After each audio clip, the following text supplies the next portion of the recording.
What's up, everybody, and welcome to Savvy Sips, the podcast where we shake things up and take you behind the scenes of this bartending world. I'm your host, Gabby Dos Amigos Owens, because I'm here with my amigo today.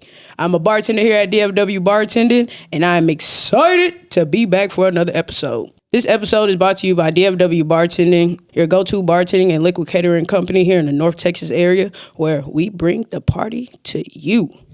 Now, before we get into this week's cocktail and conversation, we got some brand new stuff going on that I am so hyped to tell y'all about. First up, we're hosting a Texas Rangers opening day tailgate on March 27th. We'll be posting up before the game, serving drinks, food, and bringing the party. Your tickets include both food and cocktails, so all you need to do is show up and be ready to vibe, baby.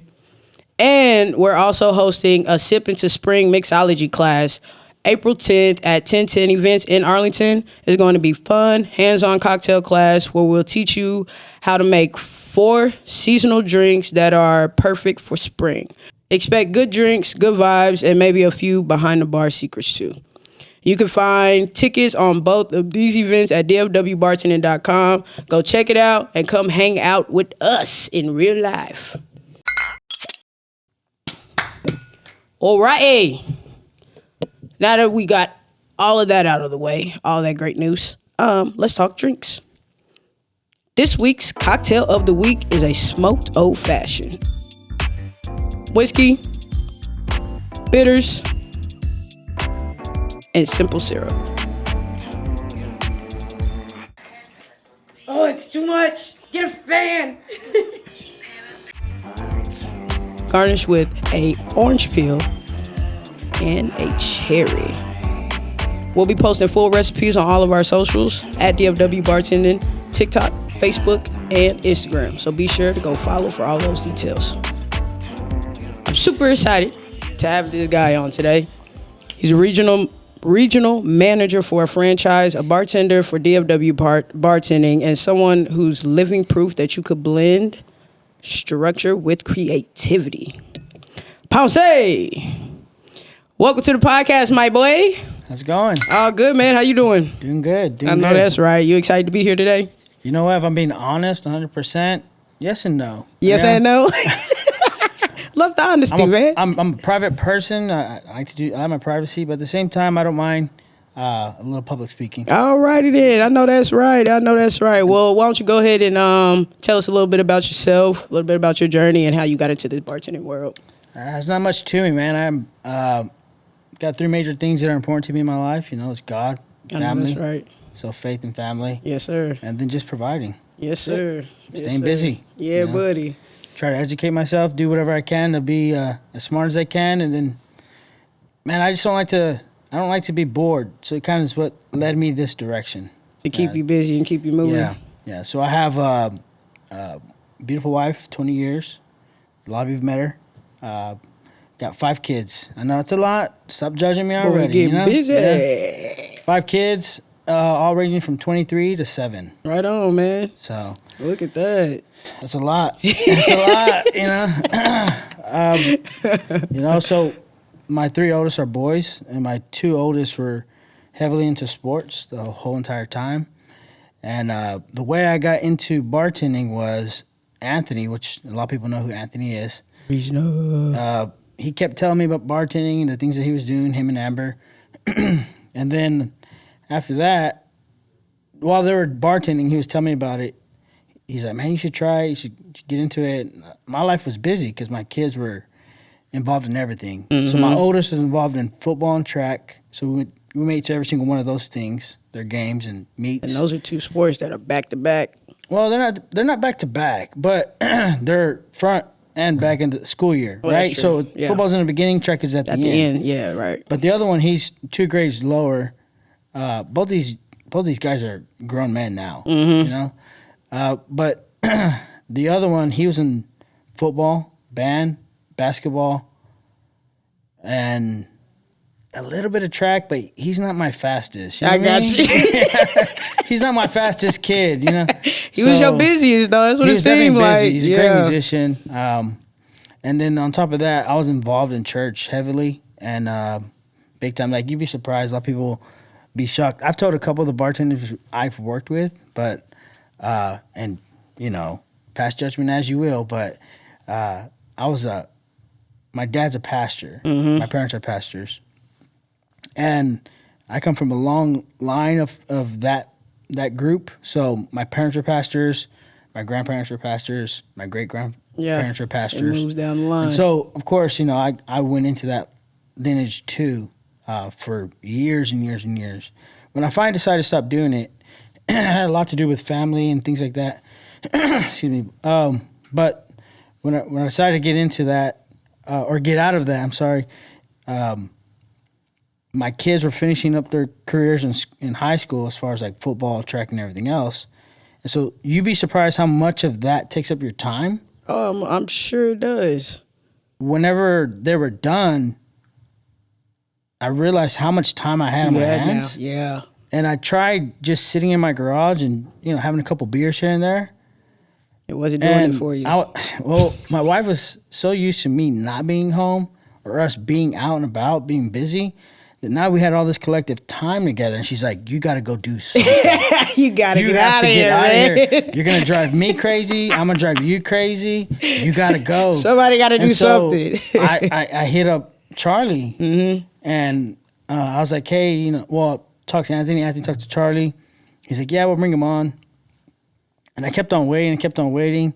And I got so impatient because I went ahead and did my TABC, you know? And I was like, man, you know what? I'm just going to start applying for bartending positions. Yeah. So I've been with my company for 20 years. I'm a manager over several restaurants. And so I had that background, but I had no bartending experience. Yeah. Our restaurants don't have bars. Never served a beer, opened one for somebody else other than a friend. Yeah, or yourself. Never made a cocktail, nothing, ever. But here I am applying online, you know, and so, because I was waiting for Charlie to respond, and he didn't. Finally, and of course, you know, being in the business that I'm in for as long as I've been doing it as a manager on a high level, I knew what to say to try to get a job. To get there, yeah.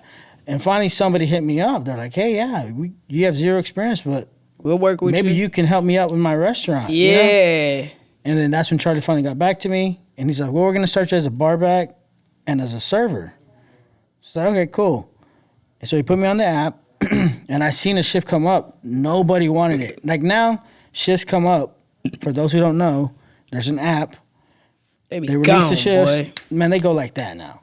Be gone. But at this time, when I started 2 years ago, there was just like 70-something, you know, shifts available. Yeah.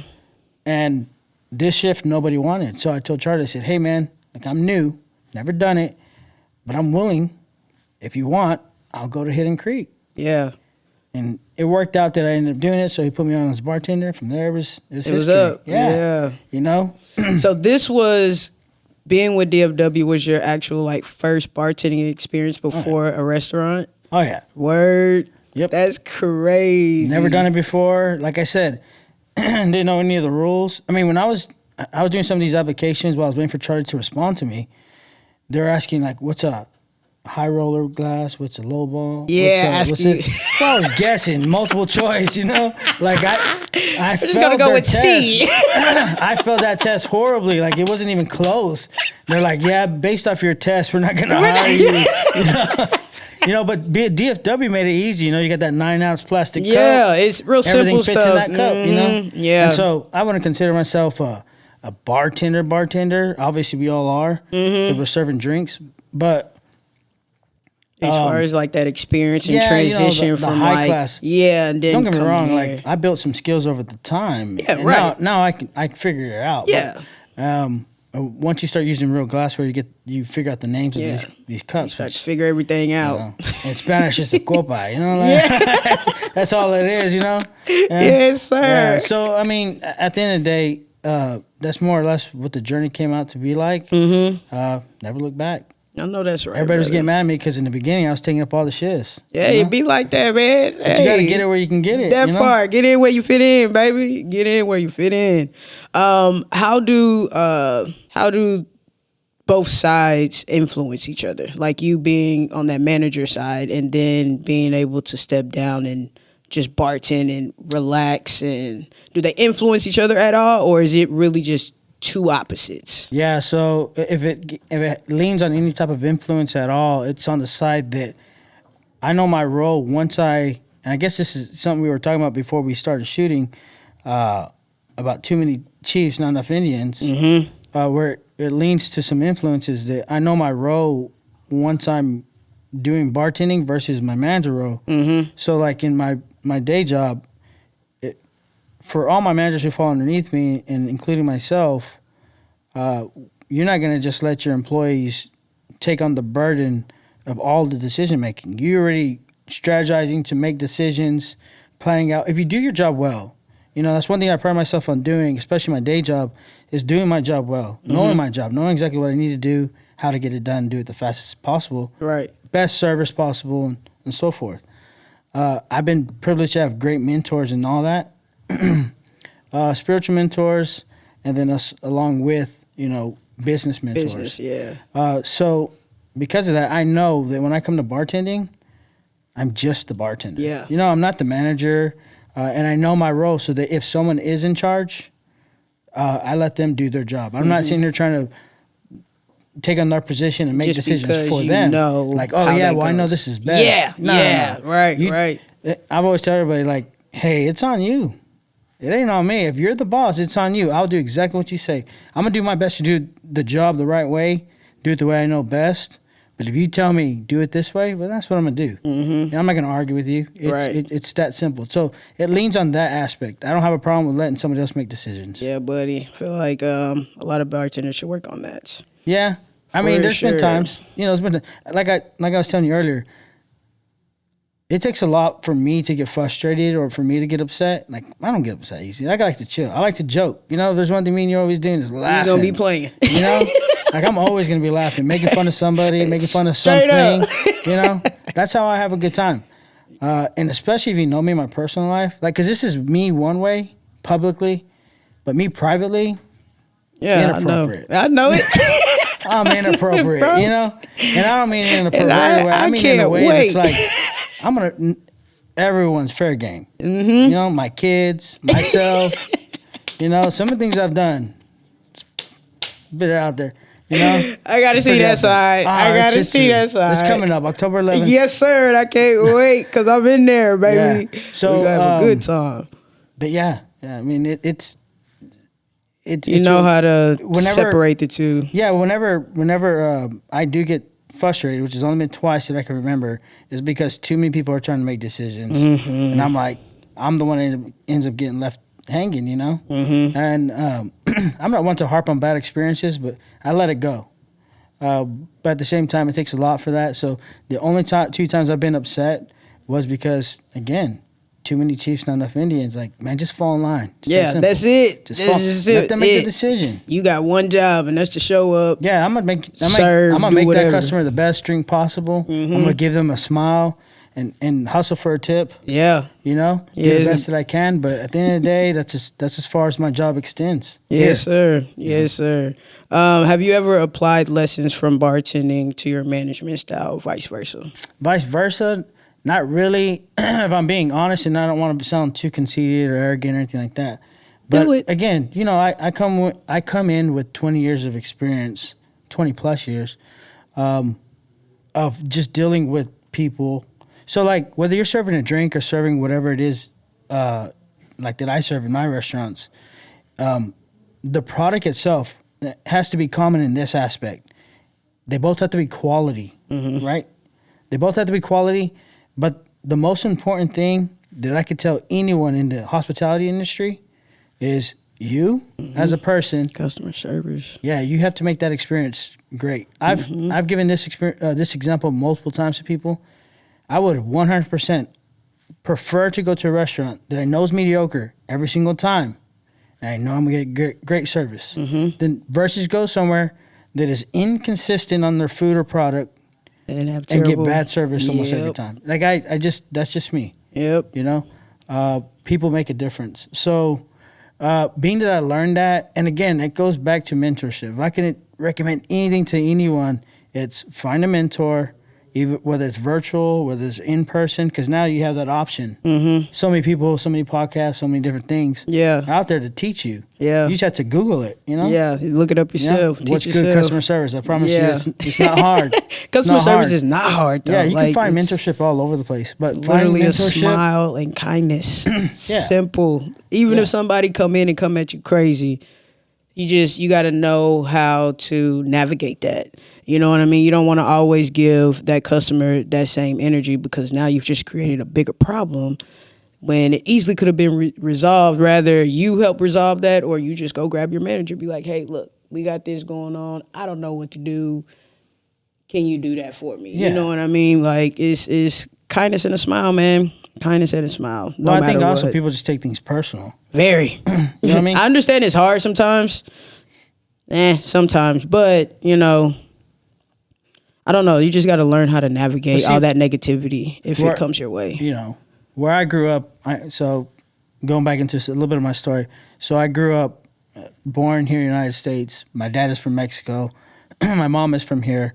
And so I'm multicultural in the sense that when I say that, I mean how I grew up and the experiences that I had through life kind of changed me multiple times. And so I just try to encompass all those lessons. So when I was younger, in the summers, we'd spend time in Mexico.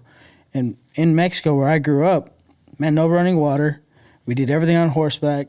I mean, it was a great, amazing experience, in my opinion. Mm-hmm. You know, it was like Little House on the Prairie, for those who are old enough. You know what that was. But it was very much like that. And then you go into, once I turned into more of a teenager, we stopped going there as often. And here in the United States, when we lived here, we were extremely poor, but I didn't know it. I didn't know how poor we were. Yeah. You know, we just made it. I mean, I thought eating beans and a tortilla with cheese was just common. You Facts. Know? Hey, you know what? I don't even go as far as telling you how much I didn't realize about different things. I didn't even really realize I was Mexican and someone else was white. Because I went to an all-Mexican school. Yeah, right. You know? And so there were a few white people there mixed in. And I didn't really realize when people were trying to tell me about it, I was like, I don't know. What do you mean? I don't know what you're talking about. Yeah. But when you grow up poor, you kind of grow up with that mindset, which is a great thing, too. Mm-hmm. It's a blessing. And I'm not saying that if you grow up with a little more economic privilege, I'm not saying that you don't get that either. I'm just saying off my experience, right? Well, that's kind of how more or less I didn't realize the differences. But once I got a little bit older, I realized where I was at, which was in my language, or where I grew up, we called it the barrio, which would be the hood. And so I started growing up, and I know you see me today. Everybody's like, I can't see you like that anymore. I grew up very cholo-like. I wore Dickies, Cortez, high socks. Yeah, you know. Well, we didn't even wear shorts back then, you know. A real cholo wore, you wear the Dickie pants. Yeah. You know. Did you have it all tucked in? All you the had way to, because you wanted the Dickies. Part of it was that you had to look. It had to look baggy. Mm-hmm. So did you crease them up? I couldn't tell you I was a cholo if you didn't crease it up, you know? Plus, Dickies came creased. Yeah. You know? You just put another layer or two of starch and you iron them bad boys out. What? You know? They stand on their own, you know? Yeah. Straight up. You would wear, like, for example, if I was a 32, you'd buy, like, 38 pants. Bigger. Got tight ass belt. So, I grew up like that. And then when I realized which direction I was going, because I actually was going down the wrong path, when I really realized, and being that I grew up in church, I was a musician my entire life from 8 years old to, well, even till today. What instruments can you play? Man, I know you hit the keys. I didn't heard that. Yeah. What'd you call them? The keys. Yeah, but you had to say something about the fingers. I can't remember what you said, but magic fingers or something like that. Yeah. Because I played that gospel run on the thing. Yeah, boy. Stop me dead in my tracks. I was like, hello, Ponce, what's going on here? So I started on the drums, and all my family, a lot of my family members are musicians. I started on the drums. From the drums, I went to the bass, then the guitar. And the guitar became my main instrument for the longest time. What? I actually did a lot of touring in my younger days. For real? When I say younger, I mean like between 16 and 19, 20. Yeah. And a little bit after that. That's with, lit. with different groups. That's what's up. But they were church groups. Yeah, so they're like group is a group. You're traveling. You're doing music. Yeah, What? we would do different gigs and stuff like What? that. That's what's up, man. And then I got on with a buddy who asked me to help him record in the studio a few times. So the guitar was mainly it for a while. And then one day, I knew the piano a little bit, but one day they're like, "Can you play piano? We got a guitar, so we need a piano player." And I went over there and I played. And they're like, "Man, you know how to play anything?" I'm like, "No, not really. I just try to figure it out." So then I started playing piano after that. And now that's when I'm stuck there. Yes, sir. But growing up there, I realized, the direction I was going, being involved with church, but not wanting to. Mm-hmm. It was just my parents were pastors. Mm-hmm. So you kind of had no choice. I don't know if you know how this goes, but if mom goes to church, you go to church. It don't matter what time. Wednesday, Thursday, Friday, all of that, every day. We went to church Sunday. Like if you start the week off Sunday, we went twice on Sunday. Sunday school in the morning, then actual church service. Yeah. And church was 4 hours, bro. Boy, I 4 know. hours. I remember sleeping. They're getting mad because I was sleeping. What do you expect me to do? I've been up since 6 o'clock. Yeah. And so, we'd have church on Sunday twice. We'd have church on Tuesday, church on Wednesday, then church on Saturday. Then go back on Sunday twice again. The cycle kept on. Repeat. And it kind of just started cutting off after that a little bit. But being that my parents were pastors, I was forced to go. My mom would say, "Are you sick?" I'd be like, "Yeah, well, let's go so they can pray for you." There was no excuse. You're not getting out of it. You're going. If you say, "No, I just don't feel like going," well, let's go because you don't feel like about it. Yeah. Oh, God. You going to church, So it was a benefit, though. Mm-hmm. Again, for me, it's faith, family, super important to me. So important that I stopped working shifts on Sunday, unless they really need me. Like if Savannah asked me, "Hey, can you work? We need somebody." I do. Got it. Because I believe in loyalty. Mm-hmm. But at the same time, I do the best I can to be off. So being that those are important things growing up, my mom was like, "Hey, you're going." At one point or another, it shifted me to understand I was making some bad decisions, and then I ended up getting involved in church. Mm-hmm. And saved you. Once I did that, once I did that, I'll never forget. A lot of people who believe in God or don't believe in God may have mixed opinions on it all, but I had an experience one day, and it changed my mindset. And so I went from telling my mom and dad, "Hey, God can use me the way I am, just like this, in my Dickies and my shirt, and things like that," to putting on a suit. And man, that first time I put on a suit, I thought it looked weird. Oh, it looked weird. This is not me. Yeah. But this is not what I put on. But it led me to expand the way I think and the way I do and how things. you see yourself. Yeah, and then I hooked up with the guy the guy I work for now, it was his dad. He sold the business to his son. So I work for his son now, but at that time it was his dad. Led me to link up with him, and he mentored me and helped me explain, "Hey, your appearance matters, the way you act matters, the way you talk." I didn't even know how to talk properly in English or in Spanish, Yeah. I just talk like a cholo, so I started reading the dictionary. Out there thugging. Yeah, I thought I was. And started reading the dictionary, learning new words, and just went from there, And so it got me to the point where I'm at now. All right. Earlier you mentioned not realizing that you were poor. What led you to eventually see that, if you don't mind sharing? Well, obviously, once you get to school and you see the things that other people have. see the difference. Yeah. Yeah. Mm-hmm.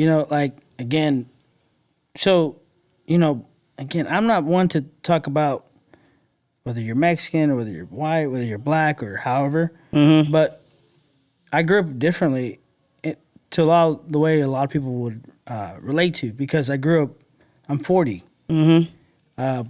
Being poor back then and being poor now is different. Way different.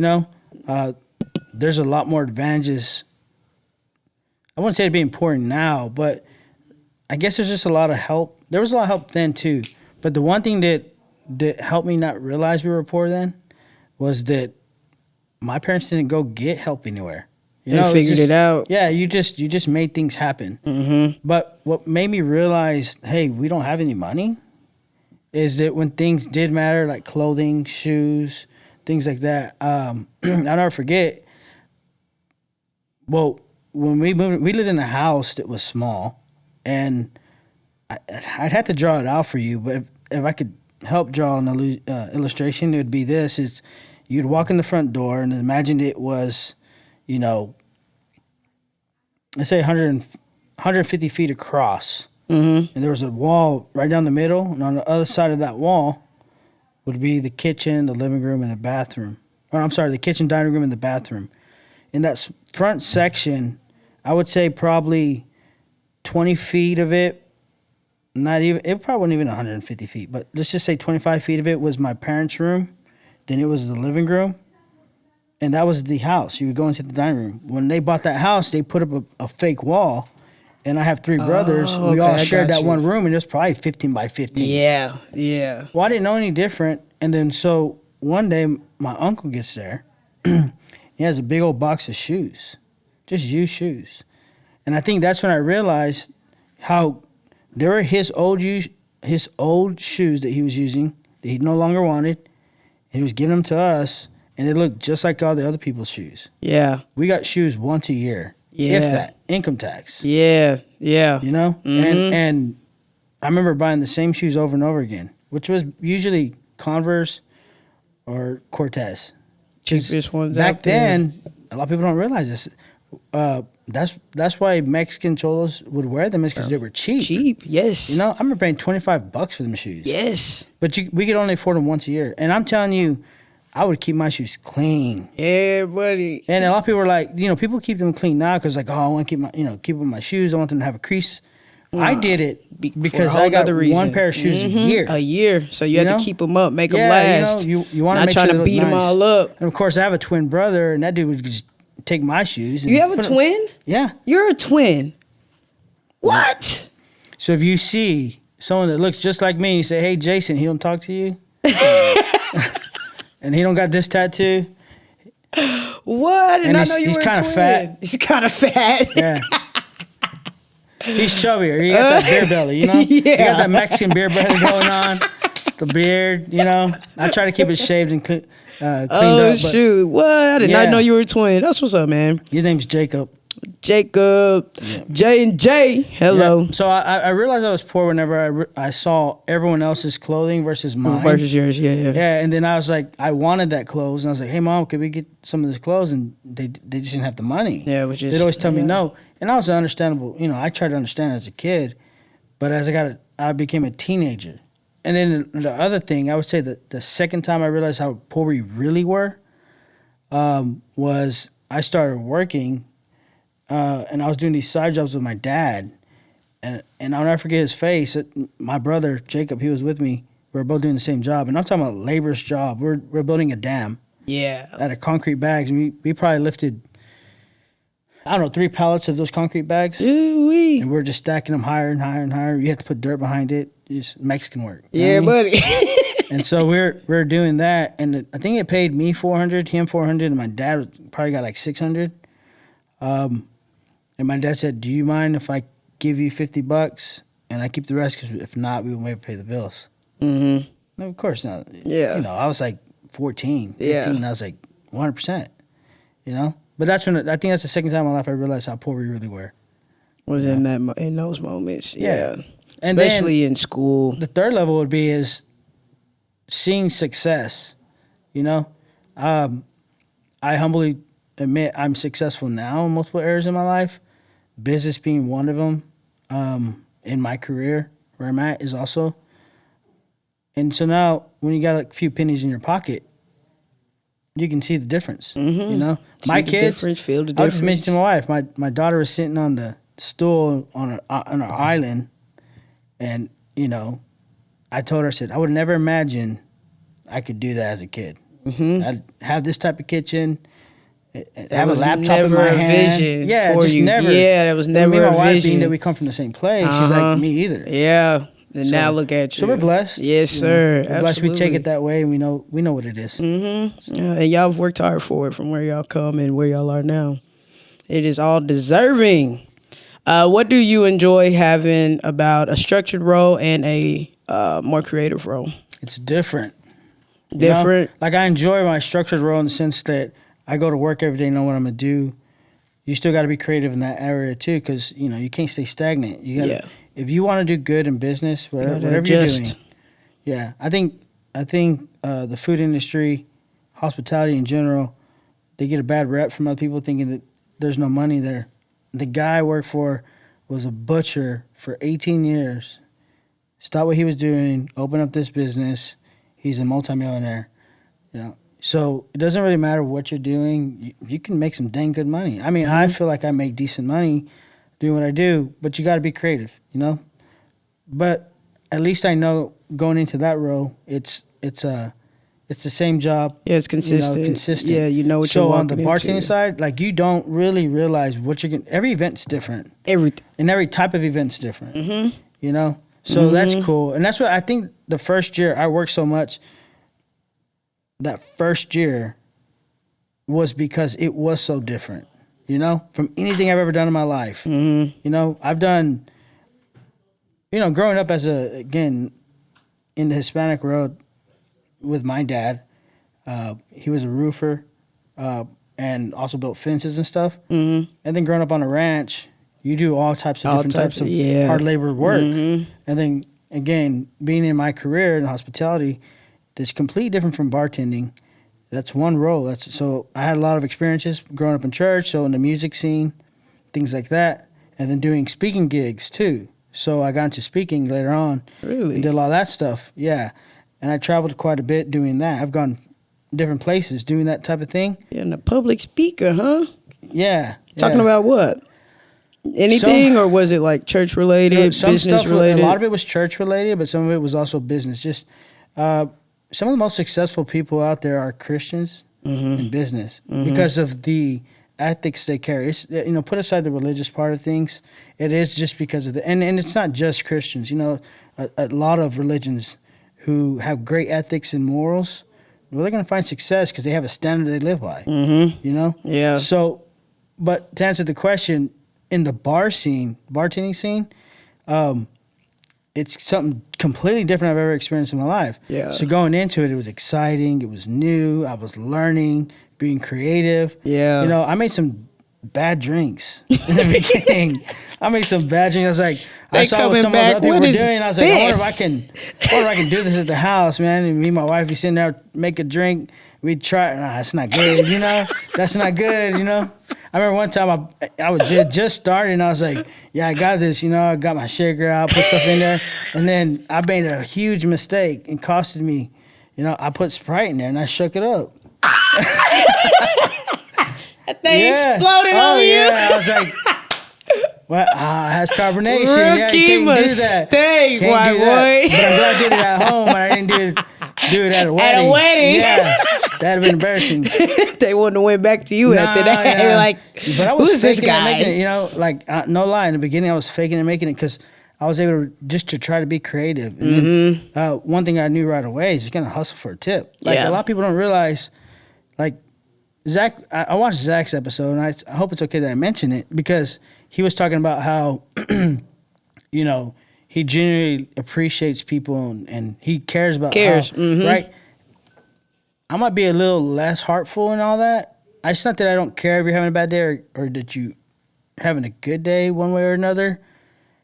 I do care about people in general. So I don't wish them harm. I wish them the best, always. Yeah. With that said, I do care more about the reason I'm there. It is to hustle, It's provide a service, number one. But number two is to get the most I can out of it. And so I'm sitting there trying to hustle for a tip. It's like a give and take. Yeah, exactly. I give you this good drink. And so, you know what I mean? The more creative. Hey, now hook me up, maybe a little bit. Yeah, I think I did a big no-no. Me and my wife first got married. Like I said, we've been married for 20 plus years, And in the beginning, I don't know why, everyone just thought she was my sister. Even till today, sometimes they think she's my sister. That's up. It might be. That's turn around and give her a smooch. Yeah, well, freak here's the them thing. out. So they thought she was my sister, right? That's And nuts. because of that, we would and use it to our advantage. Yeah. So if homegirl was giving me the wink, I'm like trying to get a discount on that meal. Yeah. There's 4 of us, so this is my sister and her 2 kids, Yeah. and vice versa. Like, hey, that's my brother and his 2 kids. Like, what can we get? Obviously not that bluntly, but right. we'd hustle. So when I came into the bartending part, I wasn't acting single, but I already knew. Hey, you used that. Wink an eye. I'm not the greatest looking person in the world, but I try to wink my eye. I might, might look retarded, but that's one thing I can't do is wink. I be messing around, blinking twice. To hustle, Yeah. Whatever, or if it's just saying hello in a professional fashion. Sometimes they just want a hello. Yeah. And they don't want you to sit there and conversate. Mm-hmm. They just want to, hey, what's up? But as long as you don't cross that line, there's a line you don't cross. It's a line they shouldn't cross either on the other side. They be crossing them lines, saying some crazy stuff. Has anybody ever said something crazy to you? Yeah, there was one guy, we're doing an event, and they had brought the liquor, and this dude was drinking, him and his wife were both drinking vodka sodas the whole night. And you can just tell he was a jerk. Yeah. I'm a jerk, but I'm a nice jerk, Right. I try to be as nice as I can, no matter what. Right. But like I said, everyone has their limit, and everyone has that moment. So this guy, you could just tell. I think the one thing that gets on my nerves most about bartending is when they're disrespectful in the sense of like they treating you like if this is their trash. Yeah, like you're a peasant. Yeah, like I'm a servant. That annoys me. That's a little annoying, but I got thick skin. I wear it, I just wear it as it is, Mm-hmm. So whatever. But this guy was being a jerk, and he ended up being a jerk to his wife. So he was drinking vodka soda the whole night. Vodka soda, Tito's. And I noticed he wanted to double every time. And he, as they drink, they come back faster. You would think, like, I'm opposite. As I'm drinking, my first couple drinks might be a little fast, but then I'm slowing it down. Yeah, you pace it. I'm a responsible drinker. Yeah. Right? Do it the right way. Yeah. Not like most Mexicans. Most Mexicans don't do it the right way. Throw it back, baby. They double fisted. I got something to say about that here in a second, but let me get finished with the story. So he comes and he's wants another, and so I serve him. I tell his wife, hey, this might be his last one for a while. So she tells him, and he comes back, hey, give me a drink. It had been a while. So I was like, all right, I'll serve him. So I serve him, but it's a single. He goes, hey, no, pour more. I said, no, man, I'm not pouring you no more. I said, man, you've drank quite a bit. I shouldn't have even served you that one. And he's all like, no, I bought this. I said, it doesn't matter who bought it. I'm sorry, bro.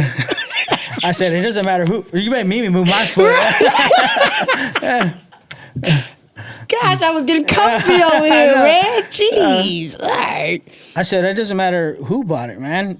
I'm not serving you anymore. Yeah. I said, if you want, I'll just take this cup. That's the one thing I hate, too. When I reached to grab the cup, to act like I was going to take it, he grabbed the whole bottle. And I said, hey, man, if you don't put that bottle down right now, I'll close this whole bar. Let him know. So I'm not getting upset. It's like it's one of those things where you being stern about it. You understand your role. Your role isn't to be their boss, right? You're not there to take anything personal, But when they cross that line, you have tools you can use, and you should use them. Use the cop who's there. I do it so quick, fast, in a hurry. Use the venue owner or the attendee who's there, and you can use that. Hey, without me, you're not serving no more drinks. Without me, you got nothing. Yeah, so I tell them, hey, if you don't put the bottle back right now, no one's getting any drinks. And do it. I bought it all. Fault. All right. I don't care if you bought it all or not, man. We'll shut it down. Hey, and I told the other bar, don't serve. I know that's right. Stand back. Yeah. And finally, someone came and got the bottle. Hey, no. Put it down and say, hey, he's done. So, yeah, sometimes they cross that line, but you just cut them off. Right there. Know how to handle that. Like you said, use your resources around. Because I know I do. Yeah. Okay, I'll call security in a minute. Yeah, I mean, especially if you's a big old man. I'm either going to have to hit you with a bottle or I'm going to have to call security. I mean, and it's a lesson I learned in my other job was one time there was one guy who he was just all in my face over $7. That's wild. And I was like, man, I can count down this till right now, but it's going to take me a while. Nah, I want my $7 now. We did owe him $7. But I didn't know that, you know? Mm-hmm. So I was like, well, give me a minute. And he just started getting loud. And he's like, again, remember, I'm 5'7", barely, you know? But those who do know me, no, I mean, I'm not saying, I'm 40 now. Yeah. But there was a time I could throw my hands. You know? Get And down at with the this get time I was down. younger, you know? And I was like, dude, you don't want me to do that. Because he's like, let's go Start outside. nut won't be nothing. You don't want me to do that, man. I'm not saying I'm going to stomp your face, but I promise you're going to feel something. Yeah. You know? Yeah. I'll bite your ear off, man. I don't care. Like, Go Mike Tyson somebody on. told me one time, I was getting into it. This is way younger. I was way in my teens. And there was this big dude, and you're going to fight him. He was like 4 or 5 years older than me. Mm-hmm. And I was like, I'll fight you, man. You know? Of course, it didn't happen that. The language is different. Mm-hmm. But I got to a point where I was saying, yeah, okay, I'll fight you. And I grabbed this pole. He said, nah, it's a fair fight, man. I said, no fight is fair. At all. There is no such thing as a fair fight. At all. Especially So- if we're in the streets. So, yeah, my point is like basically like, man, you know, I learned from that moment, like, man, don't have to get to that. Mm-hmm. You know? You Yeah. have so many other resources and so many things you can do. You don't need to do any of that. It's just simple as, hey, man, you just won't get any more. You have that bottle, you're about to go to jail, or they're going to put you in handcuffs. That's going to be your problem after that. Facts. You know, if it's that important to you, you probably shouldn't drink. Mm-hmm. Go sit down somewhere. You're done. Yep. Okay, Cobain's. Okay, so in this bartending world, it's always moving. Trends are always coming and going, and from drink styles and how bars operate. Okay, what are some recent trends you're loving in the bartending world right now? Trends. Uber. Gotcha. You know? Uber. Moving smart. Yeah, I mean, If you know you're gonna go get wasted, take a lift through. here's the thing that a lot of people got to remember, and again, forgive me for those who it may not be much entertainment by me saying that, but you know, I'm closer to having grandkids than not having grandkids now. Facts. You know, Mm-hmm. so you know, as an older person, you think about stuff like that. At this point, when I was younger, you may say, "Oh, this drink or cares? that drink, Yeah. shots, blah blah blah." Yeah. Because there's a thing, like I think there is one thing that's pretty cool. I'm not getting involved, but you know, I think it's pretty cool. And it goes into the whole Mexican culture thing. Mhm. I think I can speak about that. Like, I think there's one thing that we should talk about here in a second is like the whole quinceañera thing. A lot of bartenders don't like it because it's a headache. Love them. But there's one thing that I've seen twice already. It's called a shot cart. You ever heard of that? No. Yeah. It's a shot cart. And basically what they do is they have like a cart come out and it has these little holes for perfectly made shots. Okay. They put those shot glasses in there, Uh-huh. and they just go around. Roll Everyone around. grabs it. That's pretty cool. That is. You know, they put it usually in there. It's a paleta shot. Ooh, I'm tired of making paletas. I ain't gonna lie. I know tonight I'm about to make 1,000 of them. Yeah, paleta shots are like, they Jesus. love those things. Oh my God. Can I get a paleta? 10. No. Oh, yeah, no, yeah. And I'm that's the out thing. of watermelon. I ain't got no lime juice. I don't got nothing. No I'm sorry. tahini, I you can't. know? What? Yeah. Oh, they finna go crazy for that tonight. If I had to give anything, it'd be that. But I mean, on the other side of it, Uber's a great thing, man. A lot of people don't realize how important that thing is. Like, we've been in the stockyards Saves one time, lives. and we had more than enough to drink. Mm-hmm. Leave my truck there. Uber. Yeah. You know what I mean? Safer that way. Nah, I respect it, man. I feel like everybody should think like that, but you know, you still got the crazies out there that's gonna get behind the wheel. What are your thoughts on the rise of non-alcoholic and low APV options? I think they're good. You know, man. You know, again, I reference the fact that before I started working for DFW, I didn't do any type of bartending. But I also tell you, like, I'm a very private person. A lot of people don't really know a lot about myself. One thing that you'll know is I don't go to bars, man. Yeah. I'm not a big bar person. Yeah. So being that, I don't do a lot of drinking. I don't do a lot of. I mean, when I drink a lot. Yeah. No, I'm kidding. I'm kidding. It's okay. No. You ain't got lie. If you do, you do. No, that's It's my brother all right. saying. My brother, he says, I'm like, bro, you just drink a lot all the time. I'm like, man, that's why you got that belly, you know. But you know, I think it's pretty cool for socializing. You know? I do too. I feel like it It expands. It just gives everybody a chance to be a part of being at the bar. You know what I mean? Instead of just ordering a glass of water, Coke or something like that, they could sit there. Yeah, you know what I mean? They could sit there and have something. If you like the flavor of beer, I think that's the most important thing. I mean, I know they make other like mocktails and cans and stuff. But I think that's the most important thing for a lot of people. They like the flavor of beer, but they don't want the alcohol, or they had that issue with alcohol, so they don't want it anymore. Yeah. So it's a good social thing. It definitely is. You know nothing that's overrated? What? Buc-ee's. Oh no, I'm disagreeing. Okay, tell me why you disagree. Because you could walk into Buc-ee's and get whatever you like. You can go shopping for some clothes, something for the house. You can grab you something to eat. They got all the snacks. So on average, what do you spend when you go in there? I don't know. It's just you, right? Yeah, it's just me. So I'll get the brisket sandwich, sliced brisket, not shredded. Okay. Good choice. Barbecue sauce on the side. The brisket ain't that good to begin with. Are you crazy? Man, my brisket's a million times better. Okay, well, until I get your brisket, that brisket off the chain. You gonna have to make me some brisket. That's not even Texas brisket. Listen, best I don't give a damn. It's good. You want good barbecue? Go to Central Texas, Lockhart preferably. Okay. Kreitz. All right. If you know, you know. Yeah. If you know, you know. I don't, so I'm stuck with what I got. Buc-ee's. Yeah. So Buc-ee's is the reason for me. It's just you. You might spend what, maybe $40. Maybe. Okay. $120 every time. I got two little girls, and I spoil the mess out of them. Well, then, there it is. Okay? I spoil, but what they want, they typically get. Mm-hmm. You know? Is that why it's overrated for you? It's overrated for me because how many times can you get a shirt from Buc-ee's? It doesn't matter. How many times can you get that lame sandwich? Sorry. From Buc-ee's. And who the hell wants a sausage on a stick? For $7. I haven't had the sausage on a stick.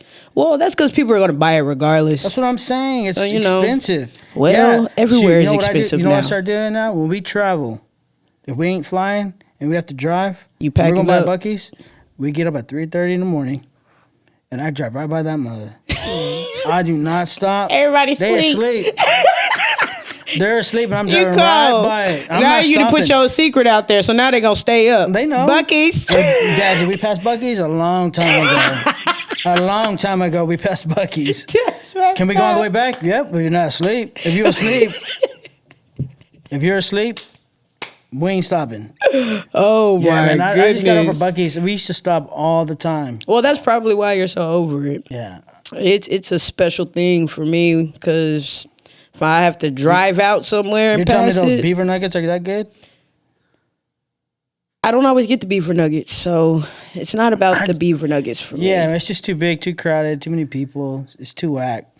Yeah, sometimes it definitely I don't know where that came from, but I just had to get it off my chest. That's all right, man. I want the public That's all right. to know. We got a chance to talk about it. Keep supporting the local business. Yes, absolutely. You know, I'm not saying you have to follow my ways, but for me, in my household, we get up at 3:30 in the morning.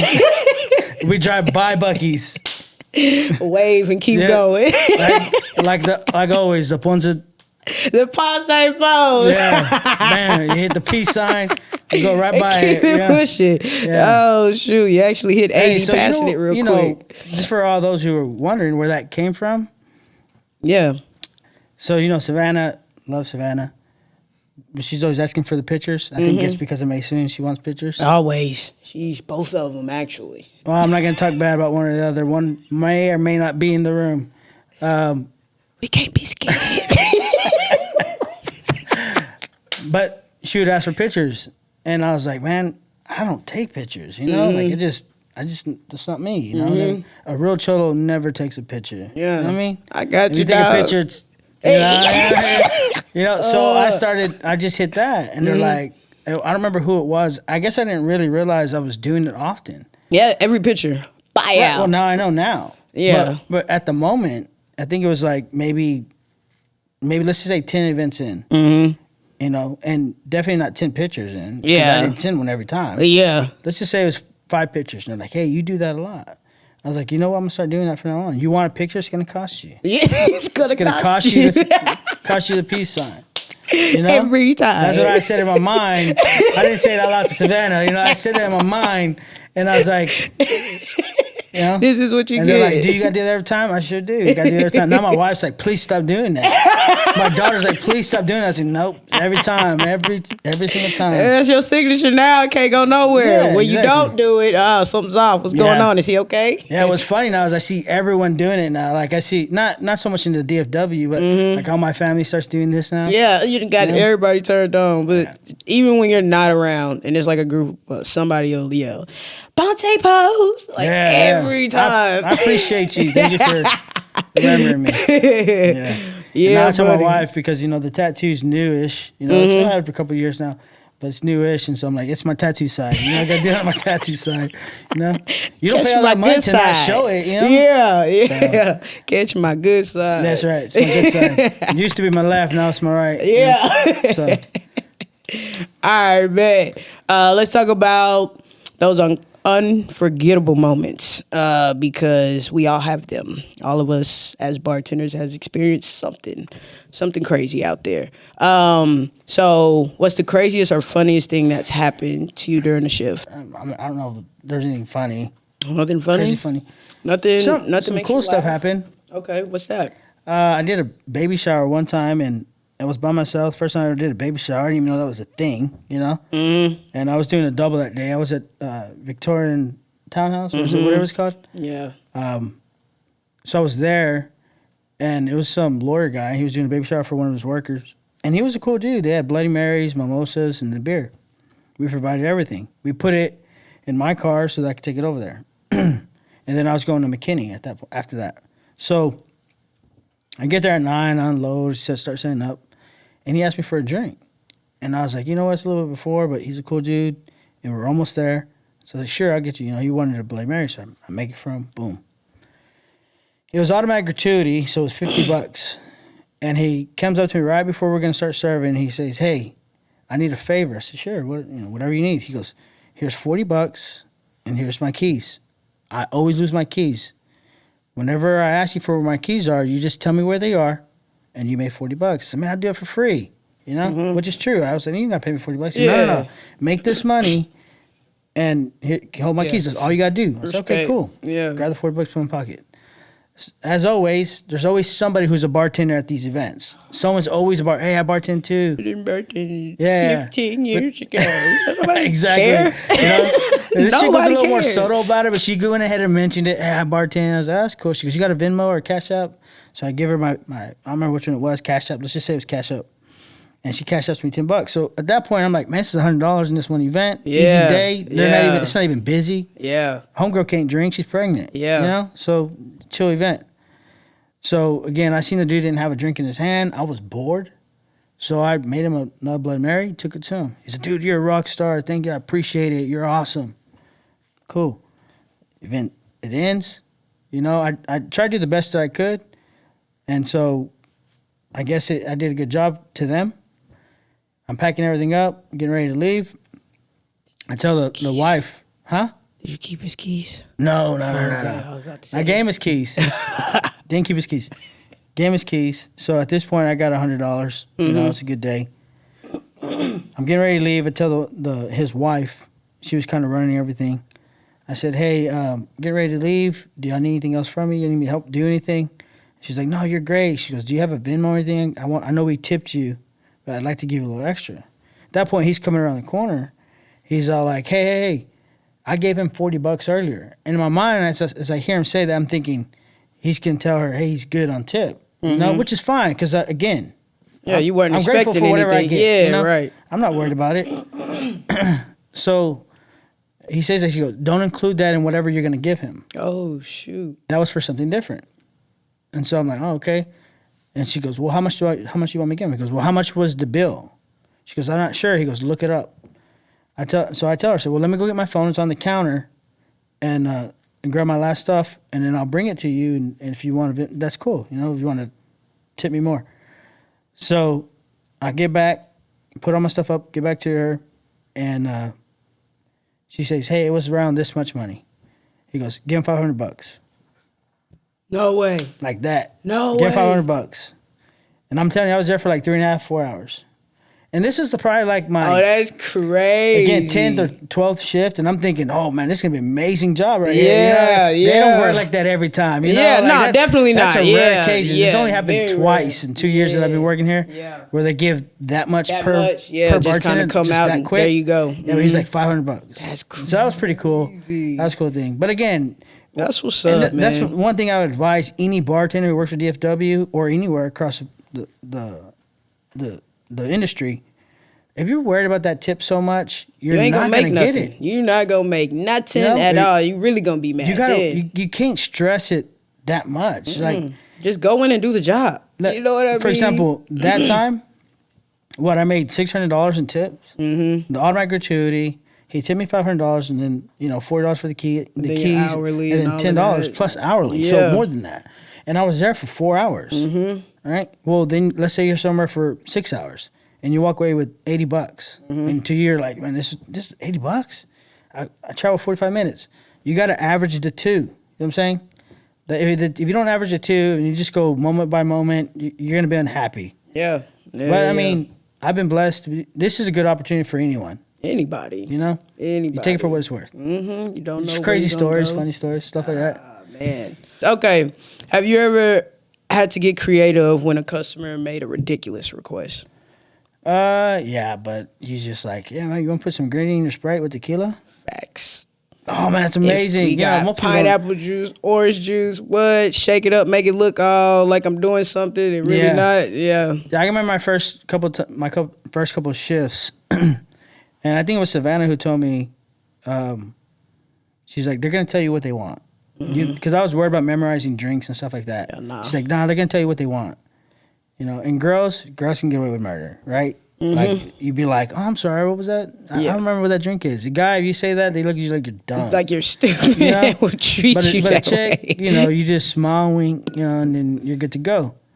But most times they'll just tell you, and I got to the point where now I'm just like, well, do you want sweet or not sweet? Why not?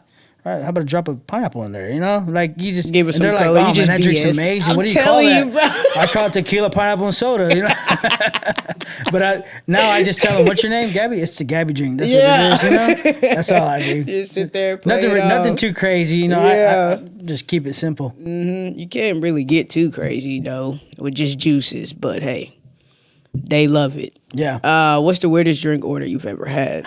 Man, again, I think I heard some of these questions with Zach, and he has some great stories, but he's been in the bar scene for so long. Yeah. He has some really good stories. Mine are not going to be that great. The weirdest drink I got was probably a gross drink. Something somebody wanted. There was a nasty drink. Somebody wanted vermouth in, and I was like, that doesn't. Vermouth? Yeah. It was like, that just sounds gross, Ew. But. Was it a martini? No, it wasn't. They really I think just it was wanted vermouth? Yeah, they wanted like whiskey, vermouth, and something else. And this was recent. This was actually recent that they did it. They brought their own liquor, and that's what they wanted. Any stories that made you want to quit or made you fall in love with bartending all over again? Just made you fall in love with it. Anytime you get a horrible tip on a tough shift, it makes you want to quit. Anytime you get a great tip on an easy shift, makes you fall in love with it all over again. I think at the end of the day, no one's here just because they like making drinks, Well, some people. But you ain't doing it for free. Oh, that's true. Yeah. Like, if you love your craft so much and you're great at it, you know what you're worth. Yeah. Right? Facts. So there's that part. Facts. But nobody's out here to just be like, I'm telling you, I'm not going somewhere for 3 or 4 hours just to do it. Yeah. Even if I went need for some free, it would be to motion. learn. Mm-hmm. I'm going to get something out of it. Yeah. But, I mean, as far as like anything, I'm telling you, I try to be so chill and so nonchalant about things. And not get all worked up. Yeah, I about think that's the everything. benefit of making sure that my personal, my professional part, they separate, because you're not going to get to me. Yeah. You're just not, man. Like, I've been down that road when I was a teenager fighting you for just, hey, you looking at me weird? Yeah. You wearing the wrong color? That's where I came from. Yeah. So now I'm like, bro, it don't even matter. Yeah. No, what you're saying to me don't even matter. Just Right. I've been there, done that now. You're never going to see me again. Ever. Okay. Yeah, buddy. All right, bet. Let's talk about these quinces, baby. Have you worked any? How do you feel about those? Because I love them. It's a party. Yeah, they're cool. I mean, I've been around quinces my whole life, obviously. Me too. Right? So, I do want to address a couple of things. One, my daughter's having a quince October 11th. Can't wait. And they are a lot of money, but a lot of people don't understand, like, why pay all that money? And this goes to the part of try to be patient as a bartender with these things. Yes, you have to. The reason why is because they do invest a lot of money, and if you understand the reason why they invest a lot of money, it's not too far off from being almost as important as someone getting married. I was just gonna say it's a whole like ceremony. Yeah, because people, they invest a lot of money in that too. But here's the thing. So in Hispanic culture, the quinceañera thing came from way back when a young lady was going to turn 15, she was ready to have people come and court her or propose for relationship, right? But relationship wasn't like how many guys can you date. It was, right. It was the one if he was worthy, right? So that was their introduction from childhood into womanhood and say she's ready to be courted. And so they would do a big festival and they would, incorporate all their family, all their friends and community, people who helped not raise this individual, but create the type of social life they had, which was a good one, good ethics, moral, things of that nature, religion, faith. So all those things are important. I hear a lot of people, even in my culture, I hear a lot of people say, man, it's a waste of money. Well, it's only a waste of money to you if you want to let your culture die. But for me, the reason I decided, hey, we're going to do this and we're going to invest whatever it is we need to so it's a good time, is because if I, as my generation, a representative of my generation, don't keep that culture alive at whatever the cost may be, it's going to die with me. Yeah. And there's certain things about your culture that you should keep. This is one of them. It's important for my daughter to understand, yes, you're not going to be courted at 15 because that ain't happening. That's my baby. And we don't live in the same time, so she's not getting married at 15. Yeah. But it's important for her to understand, hey, us as a community, us as a community, we're going to invest in you so that you understand you're growing and we want to celebrate your accomplishments as of now. And so it's important to me as a culture thing that we keep it alive. I know that's So I'm going to invest whatever I got to invest. With that said, there's a lot that goes into it. People don't realize, like, some people do need the help. Fortunately, for me and my wife, we don't need the help. We can pay everything ourselves. But the part that we get sponsors, they call them padrinos. The reason they do that is because people want to invest in that person and say, hey, you know what? We care about you. We love you. We want to help with something. I don't necessarily need their help. But if they want to help and invest, you allow them. So they'll give. Oh, I didn't know a sponsor thing was like a thing. Yeah. I had no idea. I thought it was just you plan a year ahead or however long you choose to plan. I just thought at first we saved the money so that we pay for it all ourselves. I got you. But then someone asked us about, hey, can I be a padrino? And I was like, well, we kind of have the funds. We didn't say that, but we said something similar to that. And I told my wife, I said, you know what? Maybe we should allow people to participate. And so when they start asking about it, I said, well, how much do you want to give? And they're like, well, what do you need? And at first, my wife, she's like, I don't like to ask for money. Neither do I. But if you're going to ask me, I'm going to tell you. So I told them the truth. It's like, hey, well, do you want something big? You want to do something middle or something small? Do you want to do it as a group with other people? Or how do you want to do it? And so, they can either do $3,000, $100, $500. They can sponsor a whole thing. Yeah. My cousin's sponsoring the DJ. Got you. It's $3,000, over $3,000. So it just depends on what they want to do. I say that to help people understand. There's more than the party, the couple who's investing here. They're all investing, so be patient. Yeah. When they get there, they've invested hardcore money. They want to have a good time. So, like with everything, there's going to be some knuckleheads. Just be patient with them, Yeah. The most annoying thing is the kids. Man, them Mexican kids can be some bad kids, man. Hey, man, and they need some whoopings. Hey, do they? Okay, go sit in timeout right now. You need timeout, man. I'll tell you right now. need a 10-minute break, okay? You're doing too much. All right, running around, knock shit over. The things I got would be abuse today, but everything these and the days quinces, man, I enjoy doing them. I think they're a good time. I shared all that to help everyone understand how important it is to these people who are actually throwing the quince. You know, it's not just a party. You know, them just showing up, eating, drinking, having a good time. No, it's a lot more that goes. But your job as a bartender is to make sure they have a good time. Yeah, you know? add to that. You know what I mean? At the same time, let's talk about some of these quince stores, right? Like there are some, what I can't stand, you know, is when they come up and I tell everybody, I think, do they think this beer's gonna walk away? Can I get 4? Can I get 4 beers? Yeah. Or they'll tell me in Spanish, dame 4, no van a saber. They're going to know they're giving me 4. Yes, they have eyes. They can see, number one.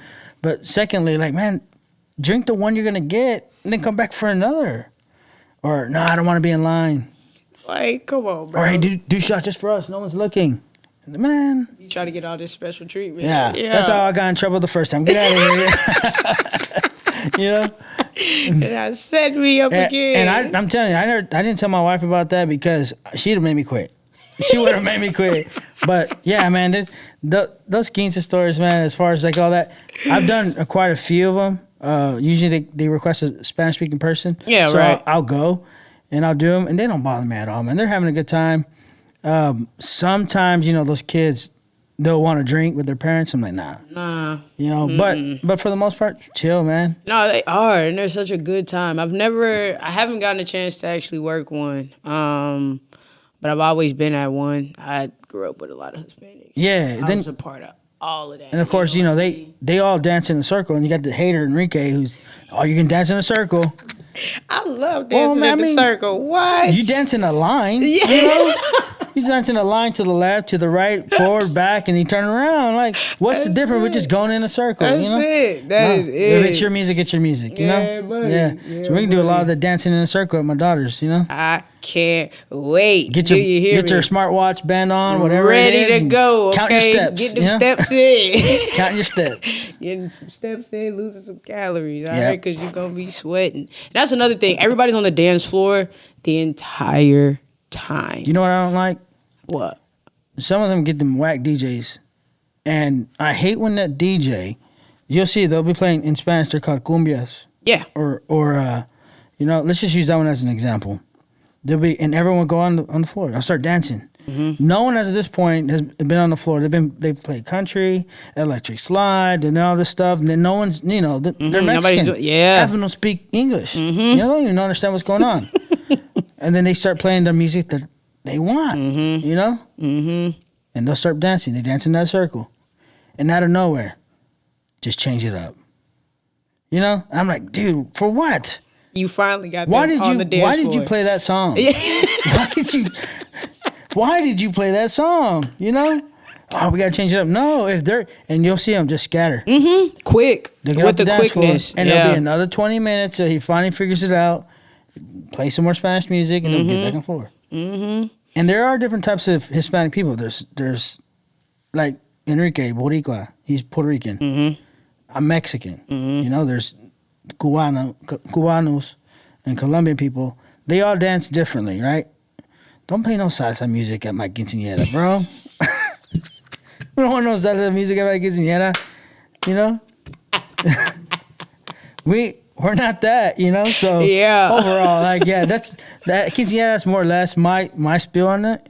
They're crazy important, so we should definitely take care of them. Yeah. I have a good time doing it, but there are some people, man, I don't get the give me 4 beers. Yeah, no, I'm not going to. Here's your 2. And you have plenty to go around. Yeah. You know what I mean? So there was one time we're doing over here at 1010 and they're like, hey, we're going to run out. I'm like, nah, you're good, man. You probably have like 6 cases of Modelo left and you got 30 minutes. They ain't got 10 more cases. I'm like, you're just going to make me load these up. As you bring them, they're just going to make me on. We're not even going to use the 6 that you have right now. And then they don't have a car to put it in. Oh, whose car are we putting it in? I don't have room in mine. I don't have room in mine. Like, dude, why'd you go get this, you know? But yeah, I mean, they always overbuy. No, Mexicans always overbuy. Yeah, they're but I mean, it's smart though. I mean, they gonna party out through the weekend anyways with it. Dude, Mexicans can drink. What? Sometimes I be having to tell my friends, I'm not coming this time. I'm not doing it. Please don't. Don't hand me no tequila. Over it. Don't even like it. You know what I mean? Yes, I've had enough beer. I'm cool. You like tequila? No. And that's on me for real. Got way too drunk. Way too drunk one night. Barely even remember that night. You know what I don't do? Whiskey. Oh, and see, give me the whiskey. No. Let me tell you why. I like whiskey, right? Whiskey's good. I got a funny story for you with this. Yeah, buddy. Whiskey's good, but whiskey doesn't like my stomach, or my stomach don't like whiskey, however you want to say it. Mm-hmm. So if I have more than at least 2.5 drinks of whiskey, it's coming up. I don't know. I don't have to be drunk. It's just coming up. It's just going to come up, yeah. So one day, I go to my neighbor's house. My wife's already there. Come home from an event. And they were having a good time, you know? He's probably like 3 or 4 beers in.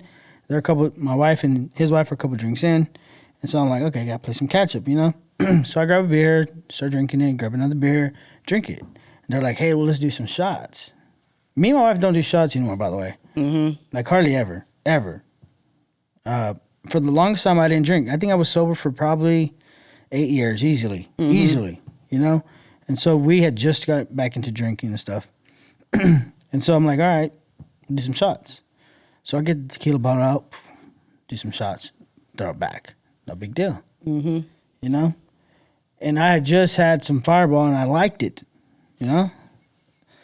So he had this knockoff version of Fireball. It was a whiskey that his brother-in-law had given him. I don't know what kind it was. I don't remember the name, but I'll never forget it.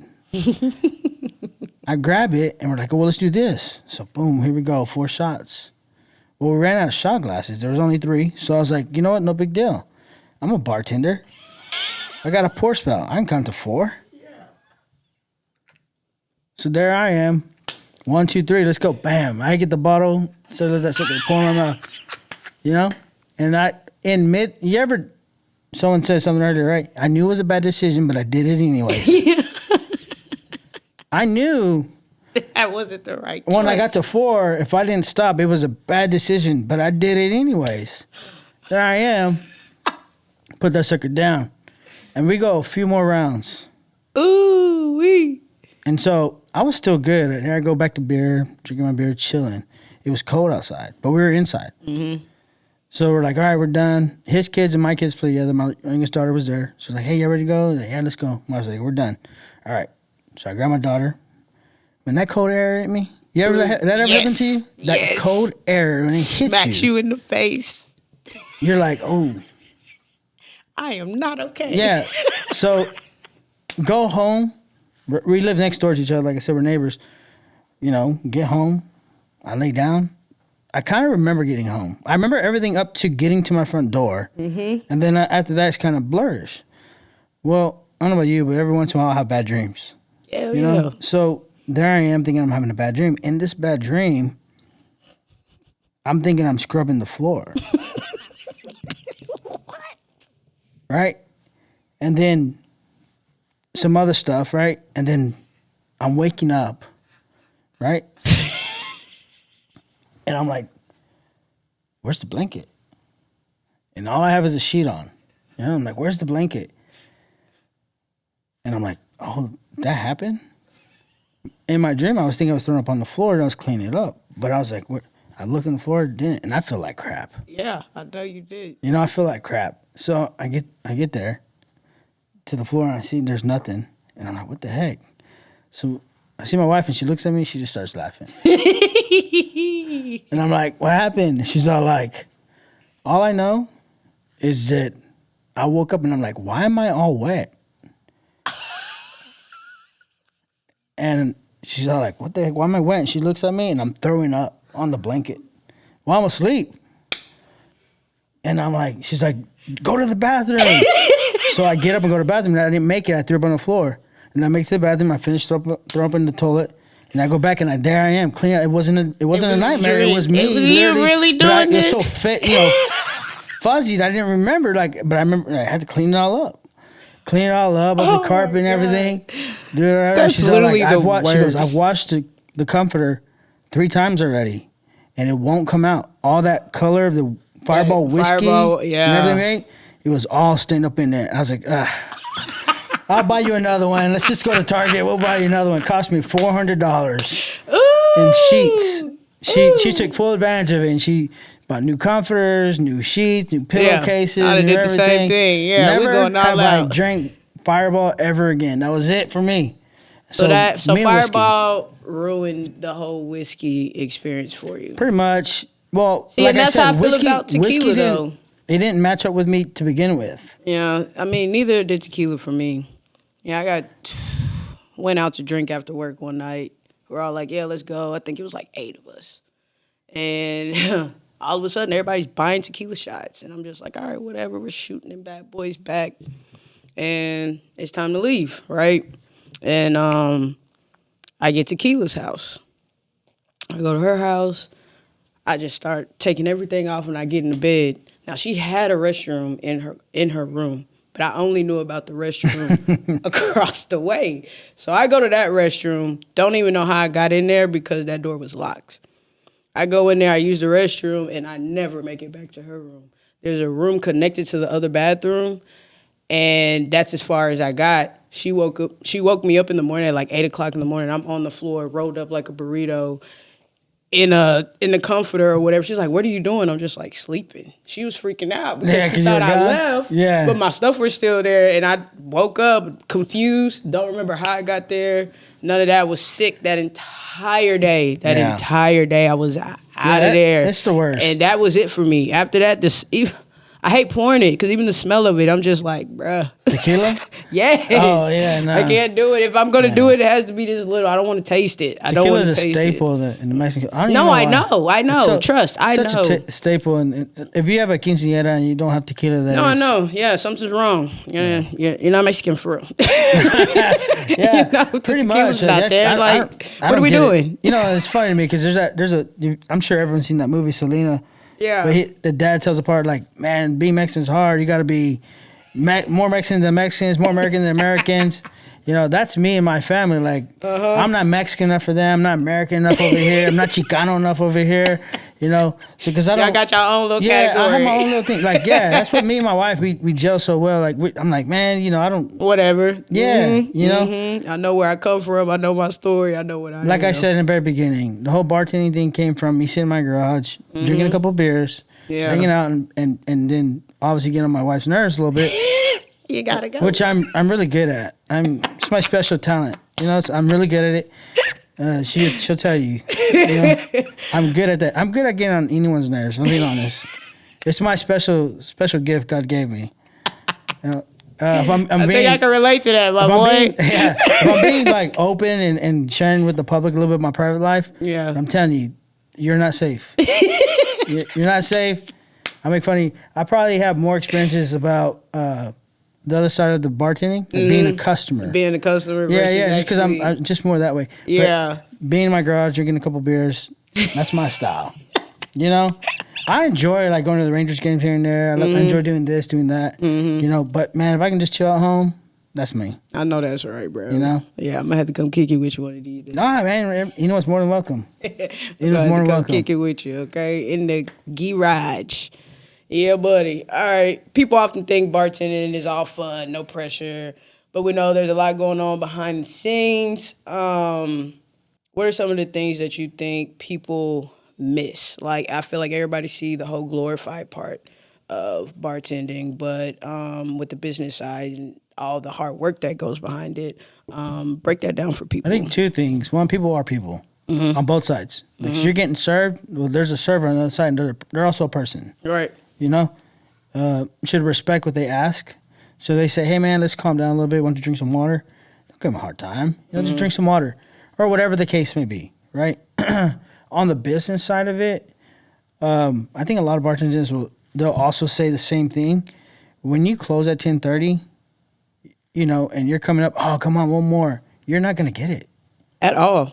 You're not going to get that extra drink. No. Now, you know, this might be, you know, me telling on myself, you put $50 bill on the counter, you might get a beer. I think that's anybody. You know what I'm saying? That's anybody, man. When you come up, you're like, man, what can I...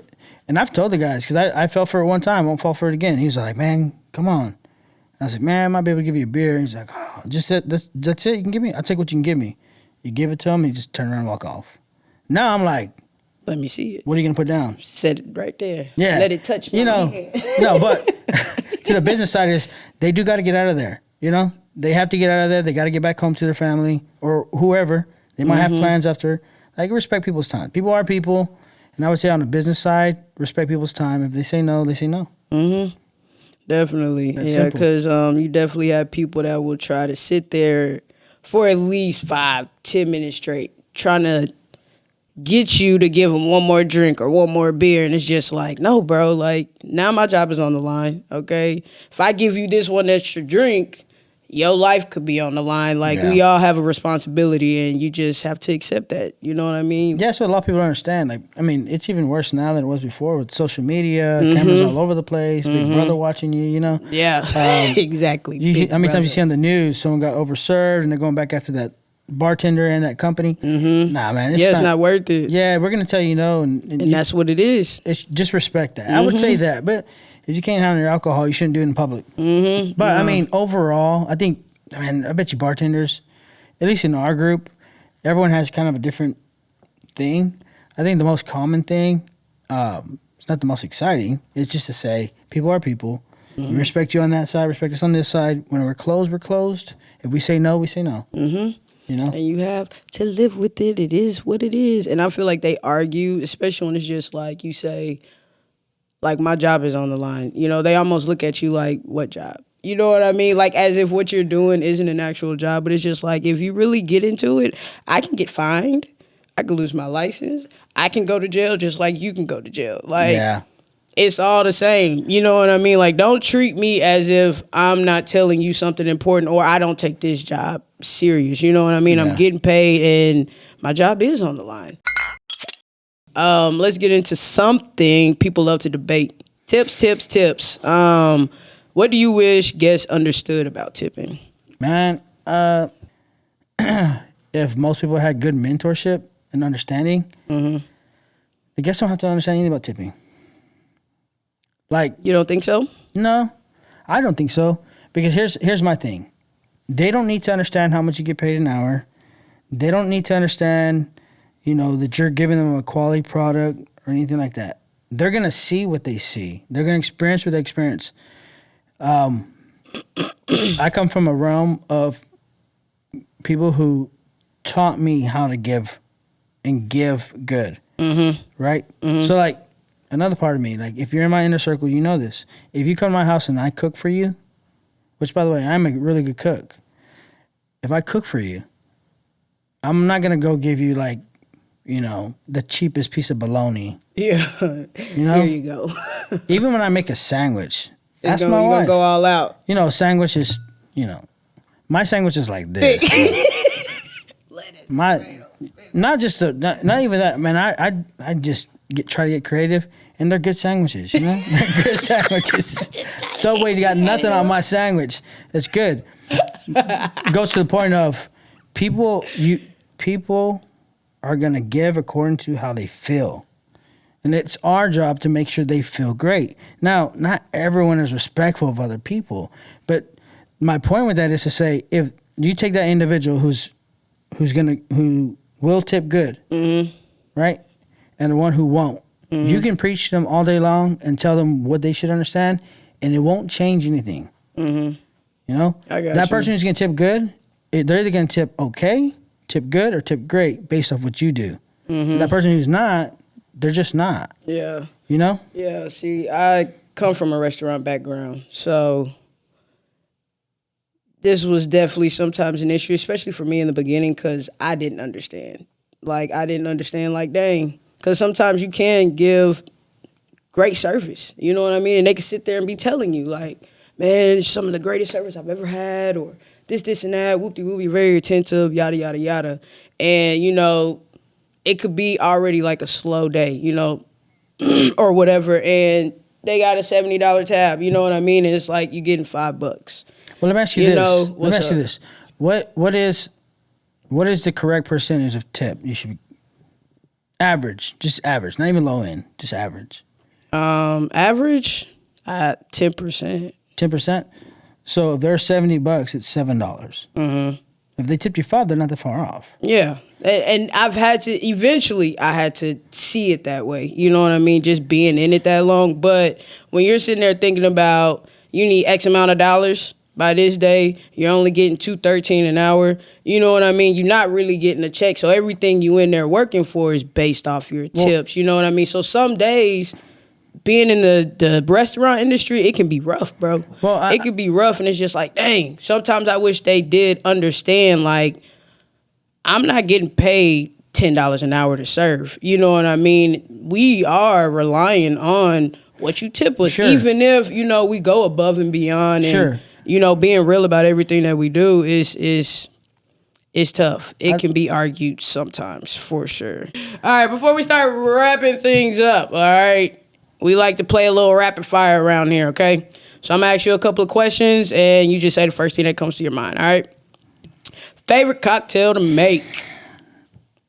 Vodka soda. Really? You gonna keep it simple like that? Simple. Honestly, my favorite one to make, if I have everything in front of me and to do it the right way, an old fashioned. Because you can't beat a really good old fashioned. It's just a really good drink to be able to make and see play someone with. Enjoy. Yeah, I don't enjoy them. Yeah, but to watch somebody else especially enjoy it, because people cool. are very specific about it. Yeah. Most overrated drink? An old fashioned. I think it's the same thing. It's the same answer as an old fashioned. I think it's extremely overrated. Oh, that's hilarious. They are a little overrated. I feel like that's all everybody wants. Especially I just think when it start getting cold outside. It's the same reason that I think it's the favorite one. When you watch somebody enjoy an old fashioned and you made a really good one, when you see someone and just getting old fashioned, they don't really even enjoy it. It's just like they're getting it because that's what everyone else is getting. Yeah. That's why I say that. That's why I say I got you. A drink that says this person is trouble.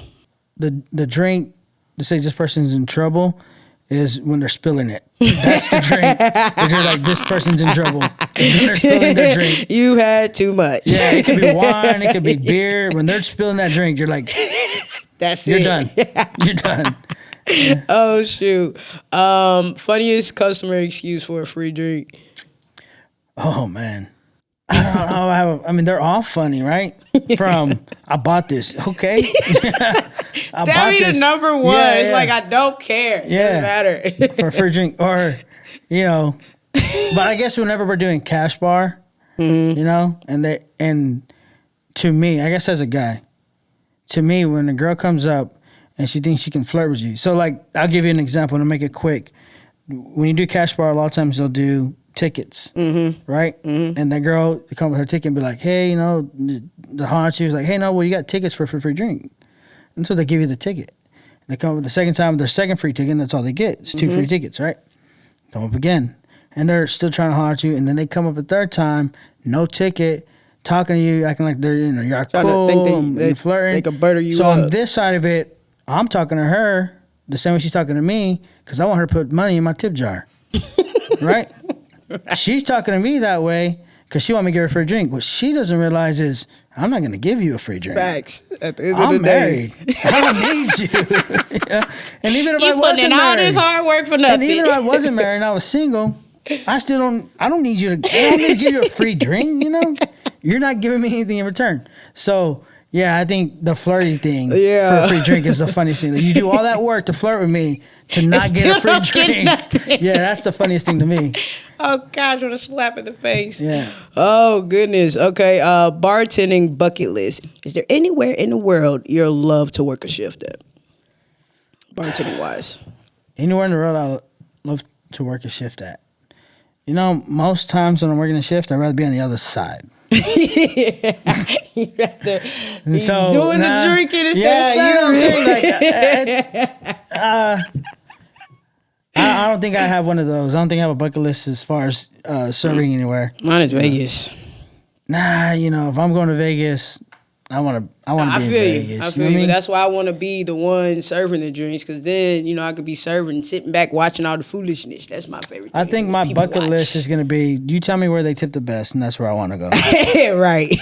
That's my bucket list. You tell me where the best tips are outside of a strip club. I'm to strip clubs. I've never been to one in my life. You've never been to a strip club? Never been. Well, you're married now, so can't ask you to go. Even though I know a lot of married guys that go, but that's just not my scene. It's not my thing. Love a strip club, yeah, buddy. All right, cool beans. That was fun. Oh, man. Ponce, I want to thank you so much for coming out, hanging out with us today, sharing your stories. And just over here vibing with us. I'm glad you finally got here, man. Yeah, we'll do it again. Yeah, I know that's right. To everybody out there listening, it was definitely a vibe today. I enjoyed today. Make sure y'all hit that subscribe button, like, and comment. Definitely leave some comments down there for us. Give us some reviews. Let us know what's on your mind, how you feeling, if you have any questions for us, or if you feel like we're missing anything. Also, make sure you follow us on Instagram, Facebook, and TikTok at DFW Bartending for drink recipes, behind the scenes, updates, and updates on next episode. But until then, stay sipping, stay savvy. Love, peace, and hair grease, everybody. We out. Yeah.